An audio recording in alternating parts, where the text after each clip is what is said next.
शंकर तिवारी जी हमारे साथ जुड़ रहे हैं, जिनकी बहुत बड़ी भूमिका थी इस पूरे मामले में, लगातार वो सक्रिय थे। किस तरह से देखते हैं शंखनाद काशी से हो चुका है?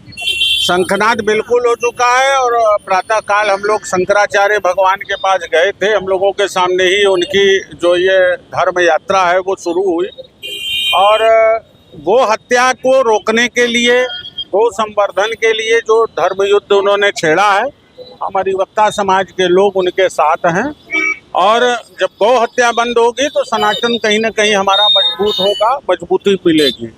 तो शंकराचार्य जी के इस अभियान में हम लोग उनके साथ पूरी तरह से। बहुत से ब्राह्मण संघ से मेरी बात हुई, कई लोगों से मेरी कल बात हुई थी, विद्या मठ में मौजूद था।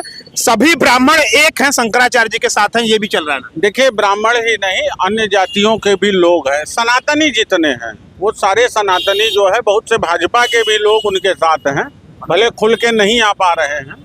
संघ के भी बहुत से लोग हैं, ये चाहते हैं कि गौ हत्या पर रोक लगे, ऐसा नहीं है। लेकिन हमारे प्रदेश सरकार के जो मुखिया हैं उनकी जो हठवादिता है, अगर वो चाहते तो वार्ता के माध्यम से समाधान कोई हल निकल सकता। क्यों नहीं कर पा रहे? वो तो महंत है, वो भी महंत है। अब वो जो भी वैचारिक लड़ाई हो, नाथ संप्रदाय और सनातन धर्म के बीच में जो भी वैचारिक लड़ाई हो, उसको देखा जा रहा है, लेकिन ये उचित नहीं।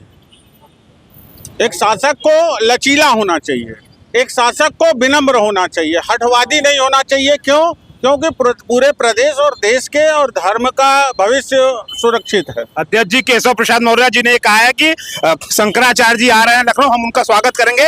योगी जी की तरफ से एक भी बयान नहीं आया, ना आया है और ना आएगा।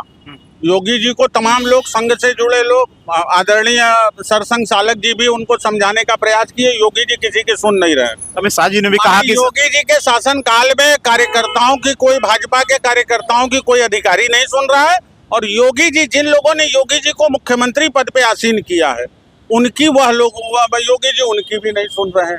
तो ये बड़ा ही दुर्भाग्यपूर्ण है। अब देखिए आगे प्रदेश का क्या होगा। आखिरी सवाल, योगी जी के ही सरकार के मंत्रिमंडल में उन्हीं के खिलाफ लोग, ब्रजेश पाठक जी को देख लीजिए, 101 बटुकों का उन्होंने सम्मान किया। वो देखिए, राजनीतिक विचार अपनी जगह है, राजनीति क्या चल रही है सरकार में वो अपनी जगह है, लेकिन सनातन धर्म की बात है, गौ माता के संरक्षण की बात है, तो इस बिंदु पर सारे सनातनी शंकराचार्य भगवान के साथ हैं और रहेंगे। प्रयागराज में रोका गया था, लखनऊ में क्या कुछ होगा?